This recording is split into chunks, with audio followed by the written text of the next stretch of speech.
Hello students, welcome to study capital. मेरा नाम है वेद प्रकाश और मैं हूं आपकी बायोलॉजी फैकल्टी। आज मैं आपको पढ़ाऊंगा experiments of molecular basis of inheritance. तो हमारा टॉपिक है molecular molecular basis of inheritance. Molecular basis of inheritance का मतलब क्या होता है कि देखिए, जो भी हमारे जो कैरेक्टर्स हैं वो जनरेशन टू जनरेशन जब पास ऑन होते हैं, पीढ़ी पीढ़ी दर पीढ़ी आगे आगे जाते जाते हैं। जैसे हम क्या, जो कोई बेबी पैदा होता है तो हम बताते हैं कि उसकी आंख उससे मिलती है, हमारे पेरेंट्स से मिलती है, हाइट उससे मिलती है। तो वो सब किसकी वजह से होता है? ठीक है, वो सब किसकी वजह से होता है? आज तो हम सब जानते हैं कि वो सब DNA as a genetic material इसकी वजह से होता है। पर ये सब जो होता है, ये बात का पता कैसे चला, उसके लिए कौन कौन से साइंटिस्ट का कंट्रीब्यूशन था, क्या क्या एक्सपेरिमेंट्स हुए थे जानने के लिए उसके बारे में पढ़ेंगे। हर्षी चेज वाला जो एक्सपेरिमेंट है वो मैं पढ़ा चुका हूँ। ठीक है, एक्चुअली पहले मैंने रिकॉर्ड किया था, उसमें वॉइस की प्रॉब्लम थी, इसलिए मैं दोबारा इसको रिकॉर्ड कर रहा हूँ। तो हमारे पहले एक्सपेरिमेंट की बात करते हैं हम। Experiment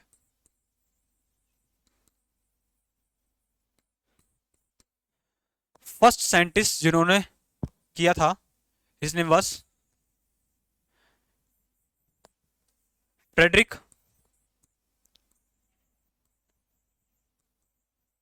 Griffith.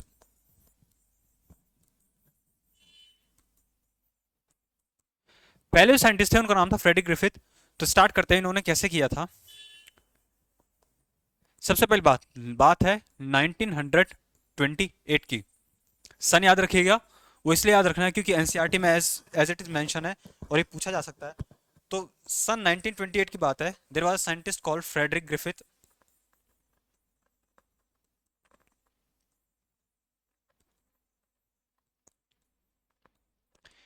फ्रेडरिक ग्रिफिथ ने एक एक्सपेरिमेंट किया था। उस एक्सपेरिमेंट में इन्होंने क्या किया, एक स्टेन ली बैक्टीरिया की। ठीक है, उस बैक्टीरिया का नाम था स्टेप्टोकोकस न्यूमोनी। स्टेप्टोकोकस न्यूमोनी जो होता है वो रिस्पॉन्सिबल होता है न्यूमोनिया करने के लिए। ठीक है, तो जब वो न्यूमोनिया करने के लिए रिस्पॉन्सिबल होता है, साथ साथ समझाते जाते हैं। मैं साइड में लिख देता हूँ जो सन था 1928। ओके, तो इन्होंने जो बैक्टीरिया लिया वो था स्ट्रेप्टोकोकस न्यूमोनी। स्ट्रेप्टोकोकस न्यूमोनी जब इन्होंने लिया, तो स्ट्रेप्टोकोकस न्यूमोनी जो होता है उसकी दो स्ट्रेन होती हैं। ठीक है, कॉल्ड आर स्ट्रेन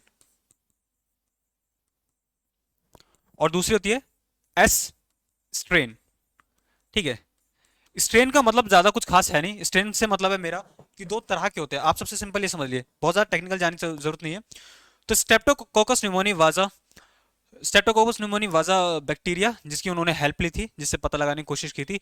और उसकी दो स्ट्रेन थी, आर स्ट्रेन और एस स्ट्रेन। ये होते क्या है वो भी मैं आपको समझा देता हूँ। ठीक है, तो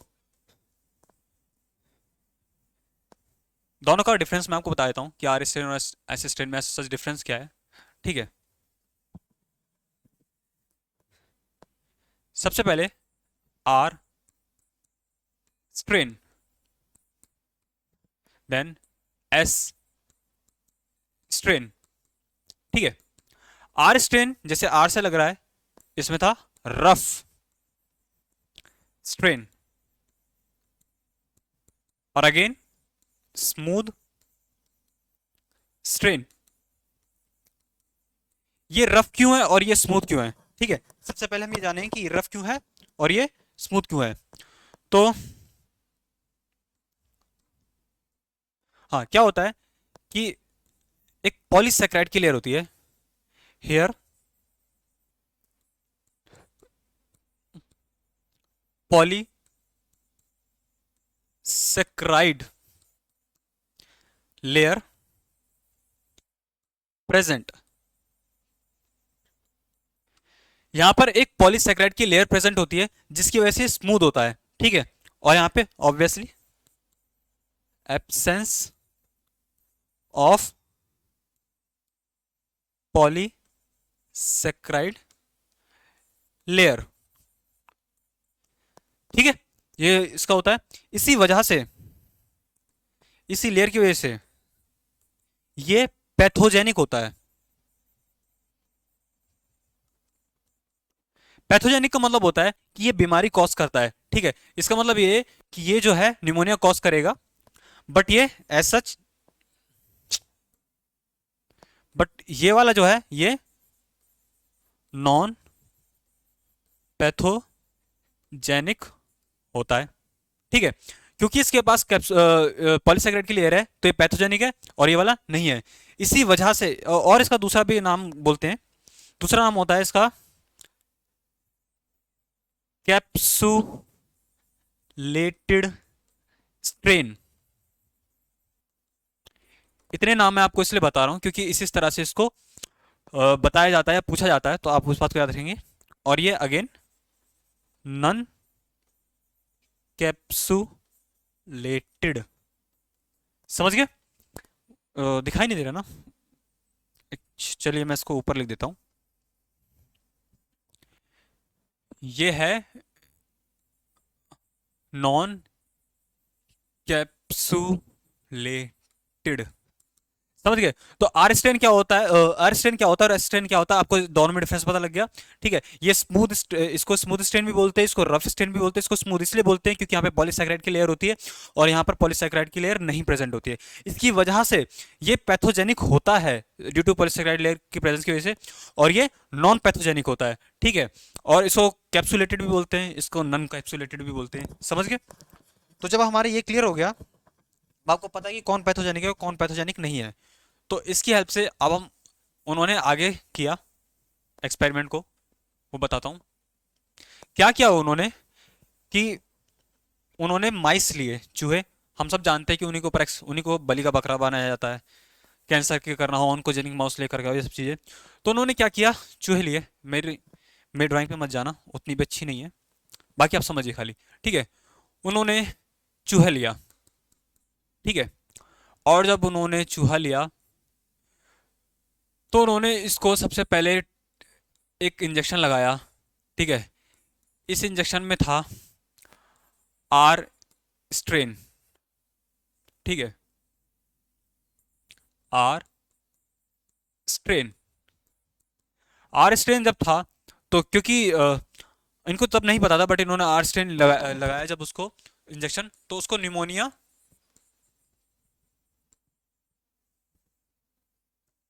जो निमोनिया था वो होगा कि नहीं होगा बताइए?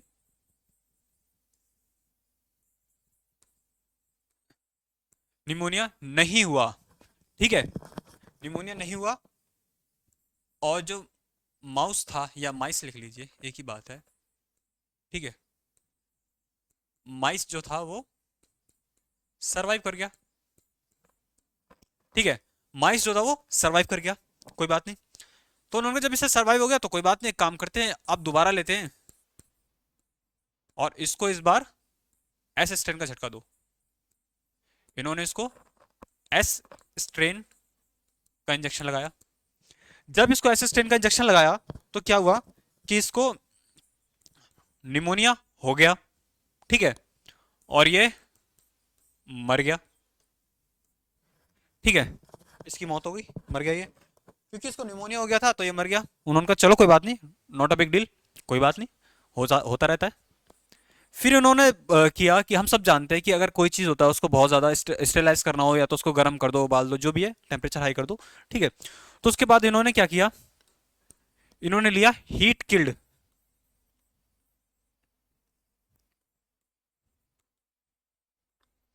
Heat killed S strain.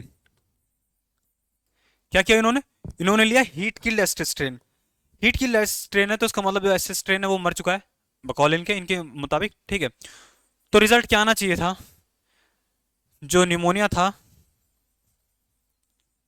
इन्होंने सोचा था कि निमोनिया नहीं होगा, ठीक है, और निमोनिया होगा, हुआ भी नहीं, नहीं हुआ pneumonia as per the result. और जो माइस था वो बच गया, चूहा था वो बच गया, ठीक है, कोई बात नहीं, यहां तक भी कोई प्रॉब्लम नहीं है। इसके बाद इन्होंने क्योंकि साइंटिस्ट है तो खुरापात तो दिमाग में आएगी, तो इन्होंने क्या किया कि इस बार चेंज करते हैं मामला, आज कुछ तूफानी करते हैं। तो फिर तूफानी करने के लिए इन्होंने क्या किया,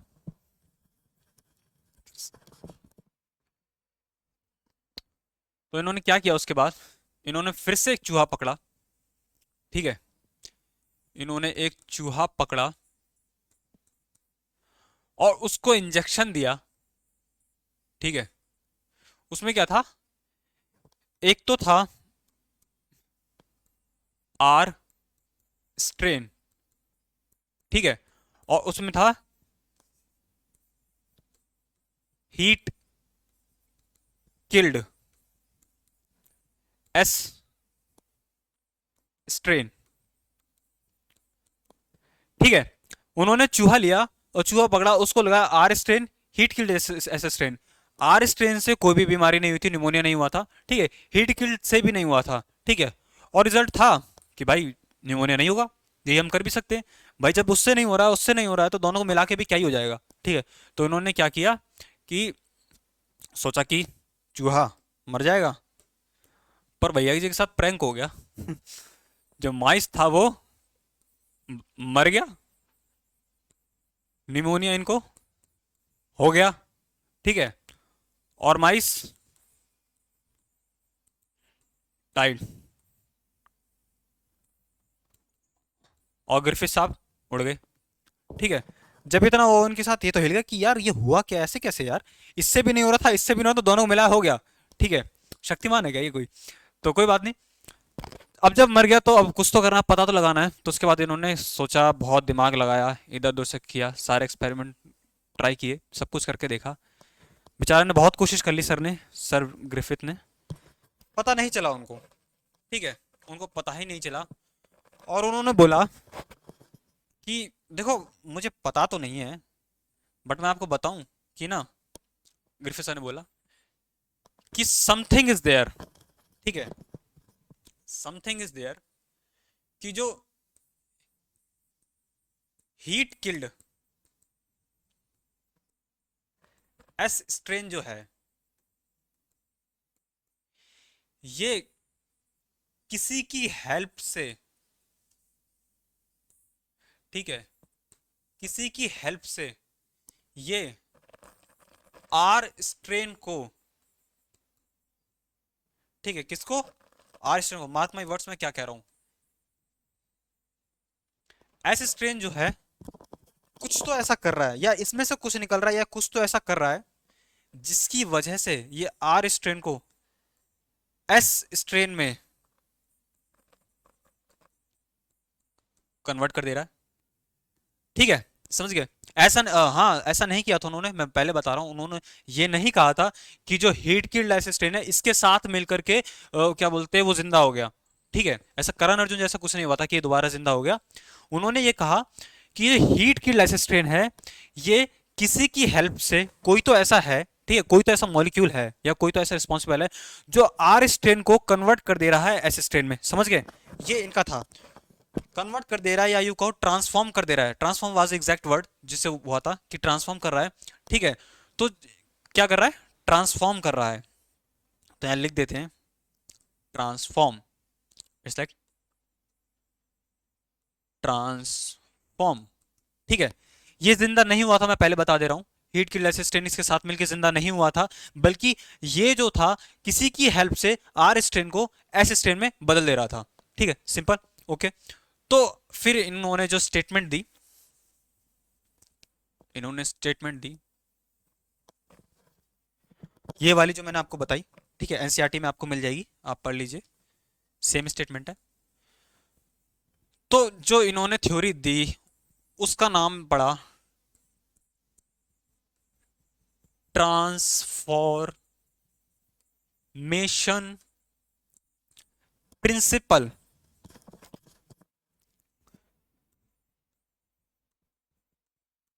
प्रिंसिपल ऑफ ग्रिफिथ। ठीक है, ट्रांसफॉर्मेशन प्रिंसिपल किसने दिया था? सर ग्रिफिथ ने, उन्होंने बताया कि भैया ऐसा ऐसा हुआ था। ठीक है, ओके। तो ग्रिफिथ साहब तो साइड चले गए, इन्होंने कहा भाई कुछ तो ऐसा है, बाकी उन्होंने बहुत मेहनत करी, उन्होंने कुछ तो बताया कि समथिंग इज देयर जो कन्वर्ट कर रहा है। फिर बात आती है कि 1933, ठीक है, से 1944। रिमेंबर द सन पूछे जा सकते हैं, पहले बता रहा हूँ, ठीक है। आजकल वैसे भी ऐसे डेटा से रिलेटेड पूछ लेते हैं। 1933 से 1944, ठीक है। देखिए याद करना बहुत आसान है, ऐसा मुश्किल नहीं है। तीन साइंटिस्ट थे, लास्ट में 3 3 आ रहा है ना से, तो तीन साइंटिस्ट थे। There was a 3 scientist called Avery, Avery A से शुरू हो रहा है, ई से नहीं है, पहले बता दें। एवरी मैक्लॉयड, मैकार्टी, स्पेलिंग गड़बड़ हो सकती है, ठीक है, बाकी नेम यही थे, एवरी मैक्लॉयड मैकार्टी, ऐसे याद रहता है, ठीक है। 1933, तीन लास्ट में आता है, तीन साइंटिस्ट थे और इन्होंने तीन ही मॉलिक्यूल्स के ऊपर बात करी। मॉलिक्यूल्स, तीन मॉलिक्यूल्स के ऊपर बात करी इन्होंने, ठीक है। Called DNA, RNA, protein. Griffith sir ने कहा था कुछ तो ऐसा दिख रहा है, हाँ। ग्रिफिथ सर ग्रिफिथ सर ने कहा था कुछ तो ऐसा है जो कर रहा है। तब तक बात क्लियर हो चुकी थी कि या तो डीएनए, या तो आरएनए, या तो प्रोटीन है, इन्हीं में से कोई एक कलाकार है, ठीक है, जो ऐसा करने के लिए रिस्पॉन्सिबल है, ठीक है। तो हमको पता लगाना है कि यार वो है कौन। चलो पता लगाते हैं। तो इन्होंने सबसे बेसिक अप्रोच अपनाई, ठीक है, कि यार देखो, ताम झाम को साइड हटाओ, सबसे सिंपल एक बात चलते हैं। इन्होंने क्या किया, अभी बताते हैं क्या किया।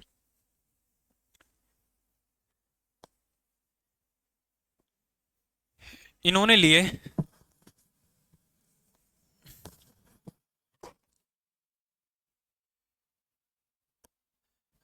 इन्होंने लिए 3 jar,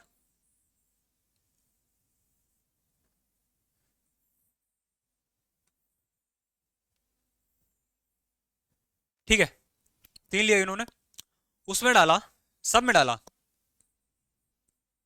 heat killed S strain. Same यहां भी heat killed S strain, again same यहां पे उन्होंने लिया, ठीक है। Heat killed S strain, heat killed S strain, heat killed S strain, समझ गए। इन्होंने तीनों में ये ले लिया कि यार यही रिस्पॉन्सिबल था, पहले इसको पकड़ो, ठीक है। इसके बाद इन्होंने क्या किया, सबसे पहले डाला भाई आरएनए डालो इसमें, आरएनए, आरएनए तो उसके अंदर था ही ना। इन्होंने डाला आर एन एज, ठीक है, कर देते हैं भाई ऐड, आर एन एज को ऐड कर दिया, ठीक है। फिर प्रोटीएज ऐड कर दो भाई, प्रोटीएज ऐड कर दिया, ठीक है। फिर डीएनएज ऐड कर दो भाई। रिमेंबर उसमें एज एज आ रहा है, एज का मतलब क्या होता है, ठीक है। आरएनए को खाने वाला आरएनए को, आरएनए को खाने वाला आरएनए को डाइजेस्ट करने वाला आरएनएस, ठीक है, ये आरएनए को खा जाएगा। प्रोटीन को डाइजेस्ट करने वाला प्रोटीएस, डीएनए को डाइजेस्ट करने वाला डीएनएस, ठीक है, सबसे सिंपल। तो जब इन्होंने ये डाल दिया, इसके बाद इन्होंने देखा रिजल्ट, देखो कितनी बेसिक अप्रोच है, आई लव दैट अप्रोच। इन्होंने कहा कि अगर देखो आरएनए रिस्पॉन्सिबल होगा, देखो आरएनए को खा जाएगा, ठीक है, तो अगर आरएनए रिस्पॉन्सिबल होगा तो यहाँ पे क्या बोलते हैं, रेप्लिकेशन नहीं हो पाएगा, ठीक है।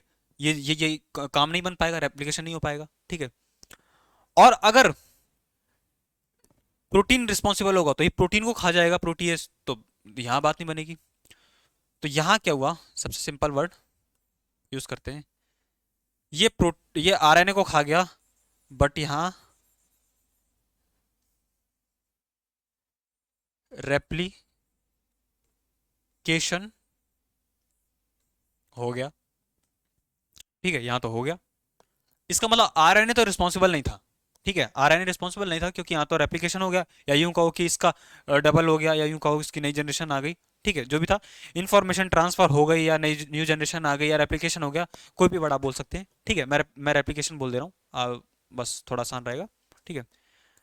इसको देखा, प्रोटीएस को खा लिया, यहां पर भी रेप्लिकेशन हो गया,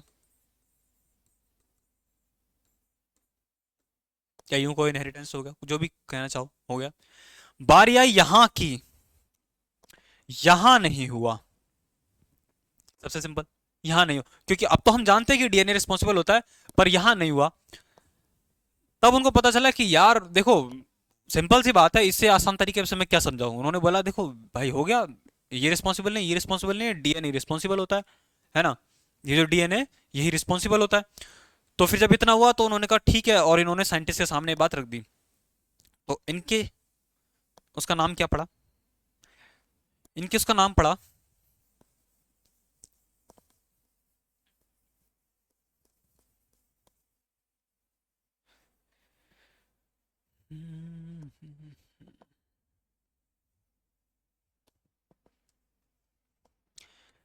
इन्होंने क्या दिया, simultaneously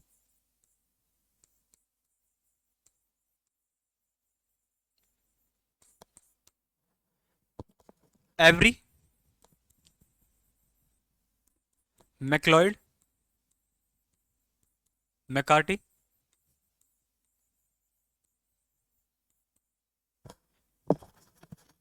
gave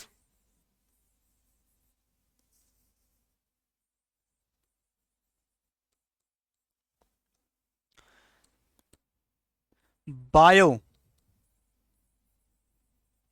chemical nature of molecule, biochemical nature of molecule responsible for inheritance, responsible for inheritance. Okay, दिख रहा है ना, हाँ। देखो, साइमल्टेनियसली एवरी मैक्लॉयड मैकार्टी ने जो दिया था वो था बायोकेमिकल नेचर। मैं पहले बता रहा हूँ, ये एनसीईआरटी में एस सच दिया हुआ है, तो इसको याद रखना है, biochemical nature. Transformation principle Griffith, sir Griffith ने दिया था। और यहाँ पर जो बायोकेमिकल नेचर है वो उन इन तीनों साइंटिस्ट ने मिलकर दिया था, है ना। सन था 1933 टू 1944, ठीक है। और सर ग्रिफिथ ने कब दिया था, 1928। तो biological nature, biochemical nature of molecule responsible for inheritance, जो इनहेरिटेंस के लिए रिस्पॉन्सिबल है उसका बायोकेमिकल नेचर दिया कि असल में है कौन, वो था डीएनए। डीएनए को हम सब जानते हैं, डीऑक्सी राइबो न्यूक्लिक एसिड। और इसके बाद 1952 में, हाँ मैं एक और बात बता दूं कि इनकी बात से, जो इन्होंने ये दिया, इनकी बात से हम तो, हमको तो लग रहा है हम सहमत हो गए, बट जो बाकी के साइंटिस्ट थे वो सहमत नहीं हुए थे इनकी बात से उतना ज्यादा। क्योंकि आप जानते हैं साइंटिस्ट वर्ल्ड होता है, उनको चाहिए कि नहीं हम भी करेंगे, हम भी करेंगे, और हमको कोई तगड़ा ही प्रूफ चाहिए। तो इनकी इतनी सिंपल सी बात से वो माने नहीं थे, ऑल्दो, है ना। तो मैं ये भी बता दूं कि इनकी बात से scientist was not satisfied at that time, वो सब सेटिस्फाई नहीं थे। इनके बाद सर हर्षी चेस का एक्सपेरिमेंट आया था, 1952 की बात है। और क्या बोलते हैं, उन्होंने अनइक्विवोकल प्रूफ दिया था, ठीक है। उनके प्रूफ से सब माने थे। तो ये बात आपको बता दी, ठीक है। और जो हर्षी चेस का एक्सपेरिमेंट है वो मैं रिकॉर्ड कर चुका हूँ, ठीक है। तो इसमें कोई डाउट हो तो आप कमेंट कर दीजिए। और थैंक यू वेरी मच, आपको पढ़ा के अच्छा लगा और आपके साथ पढ़ के अच्छा लगा। और रही बात स्लाइड्स, मैं स्लाइड्स आपको दिखा देता हूँ, ठीक है। ये सर ग्रिफिथ का एक्सपेरिमेंट है कि Griffith during the experiment Griffith streptococcus pneumoniae पे bacteria which showed the two pattern of growth, one culture plate consist of the smooth colonies, में बताया स्मूथ कॉलोनीज थी, ठीक है। बाकी जो थी रफ थी। The difference was due to the presence of mucus coat. Mucus coat मैंने पॉलीसेकेराइड की लेयर बताई थी ना, दैट वाज म्यूकस कोट। इसकी वजह से वो स्मूथ था, ठीक है। आर स्टेन के पास वो नहीं था, ये मैं बता चुका हूँ, ठीक है। और जो लोग हिंदी की मीडियम के स्टूडेंट्स हैं उनके लिए भी नीचे लिखा पड़ा है, कोई प्रॉब्लम हो तो आप देख लीजिए, ठीक है। और कोई भी डाउट हो कमेंट कर देना। Thank you very much students. और slides are there,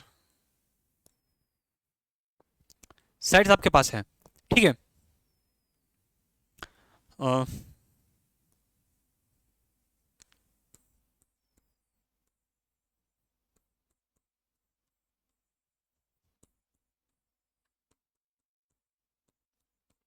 thank you students, please reviews दे देना।